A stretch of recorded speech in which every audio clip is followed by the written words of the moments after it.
The chapter I decided to focus on was carbohydrates. A carbohydrate is an organic compound made of carbon, hydrogen, and oxygen. They are the main energy source of the body. They break down fatty acids and limit the amount of protein used for energy. The building block is monosaccharides, which means that every type of carbohydrate is made of monosaccharides. And examples of carbohydrates are wheat, bread, pasta, rice, starchy vegetables, fruit, and legumes. Carbohydrates are classified into two groups, simple carbohydrates and complex carbohydrates. Simple carbohydrates are small compounds comprised of either one or two sugars. They include monosaccharides and disaccharides, and some examples are glucose, fructose, and sucrose. Complex carbohydrates are larger compounds made of more than 3 sugar molecules joined together. They include oligosaccharides, which are 3 to 10 sugar molecules, and polysaccharides, which are more than 10 sugar molecules. Some examples of complex carbohydrates are starch, fiber, whole grains, and sports drinks. Starch is a polysaccharide found in plants. It's digestible by human digestive enzymes, and a common form of starch is amylose. An example of starch in the human diet are potatoes, pretzels, and oats. Fiber is another polysaccharide found in plants. It cannot be digested by human digestion enzymes. Two types of fiber are soluble fibers and insoluble fibers. Soluble fibers are fibers found in and around plant cells that can be dissolved in water and becomes a gel-like consistency when wet. Insoluble fibers are fibers found in the structural component of a plant cell wall and cannot be dissolved in water. Some benefits of fiber include reduced risk of colon cancer, increased stool bulk, and it helps prevent cardiovascular disease. Some examples of fiber in the human diet are grains, fruits, and beans. Digestion and absorption of carbohydrates. The body uses mechanical digestion in the mouth and chemical digestion in the small intestine to break the carbohydrates down into their smallest form. The first step is that food is chewed and broken down by amylase in the mouth. The food is then moved to the stomach through the esophagus, which is a holding place for the food due to the stomach being highly acidic. This environment kills the amylase that breaks down the food.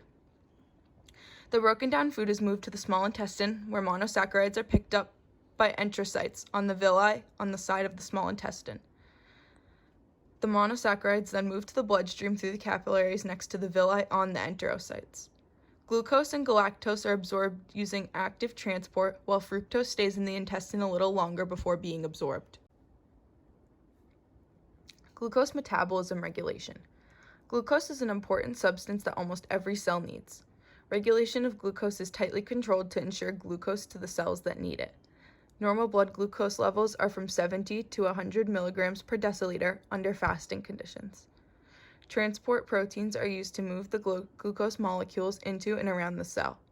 Cells use insulin to know whether they need glucose or not.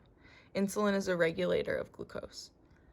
Inability for the body to use insulin or get glucose to its cells can cause many diseases. The glucose regulation diseases. Type 1 diabetes mellitus.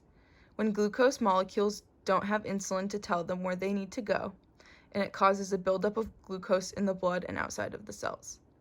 Type 2 diabetes mellitus is when insulin is available but cannot direct the glucose to the cells. It also causes a buildup of glucose in the bloodstream. Hypoglycemia is when there is not enough glucose in the bloodstream. It causes the pancreas to secrete glucagon, which has the opposite function of insulin. The liver is activated by glucagon to start breaking down glycogen into glucose to be released into the blood. Helpful agents in blood glucose regulation include glucogenolysis, gluconeogenesis, epinephrine, and norepinephrine. Glucogenolysis is a process in the liver that breaks glycogen into glucose molecules. Gluconeogenesis converts amino acids and lactate into glucose. Epinephrine and norepinephrine are hormones that help with glucogenolysis to help skeletal muscles have glucose readily available for use. So the glycemic index is a ranking of foods based on their blood glucose levels. Foods with a large blood glucose response have a high glycemic index, and it's not an accurate measure, but a helpful tool. Carbohydrates in exercise. Glucose is a common fuel in exercise. Intensity and duration of exercise play a key role on when and how much glucose is used. Glucose may not be turned into ATP efficiently and correctly due to a high ATP demand. This can cause things like lactate buildup and fatigue during exercise. Carbohydrate dietary recommendations. DRIs are provided by the FDA but do not account for athletes or people with diseases. The recommendation for carbohydrate intake for the general population is 130 grams per day for all ages. The recommendation for athletes, however, is 3 to 12 grams per kilogram of body weight of carbohydrate. Carbohydrate-related conditions and diseases include lactose intolerance, celiac disease, and obesity. Lactose intolerance is when the small intestine does not produce enough or any of the enzyme lactase. Dairy and lactose cannot be broken down, and it is not an allergy but more of a gastrointestinal problem. Celiac disease is an autoimmune disease where the person becomes gluten sensitive. Consumption of gluten results in the wearing away of the surface area of the small intestine, which can damage the absorption of nutrients over time. Obesity is the consumption of more carbohydrates than the body needs. Leftover carbohydrates are stored as fat, and this can lead to many diseases such as diabetes and risking overall health. Sweeteners. The two main groups of sweeteners are nutritive sweeteners and non-nutritive sweeteners. Nutritive sweeteners are sweeteners including glucose, sucrose, and agave nectar that have nutritional value. Non-nutritive sweeteners are sweeteners that have little to no nutritional value that are used for taste. No more than 25% of your daily energy intake should be from added sugars. High fructose corn syrup is an inexpensive nutritive sweetener that has not been found to be less healthy than the other nutritive sweeteners. Alternatives like sugar alcohols have been made in a lab or taken from fruits and vegetables and can lower energy intake to 2 kilocalories per gram rather than the usual 4 kilocalories per gram in regular sugar.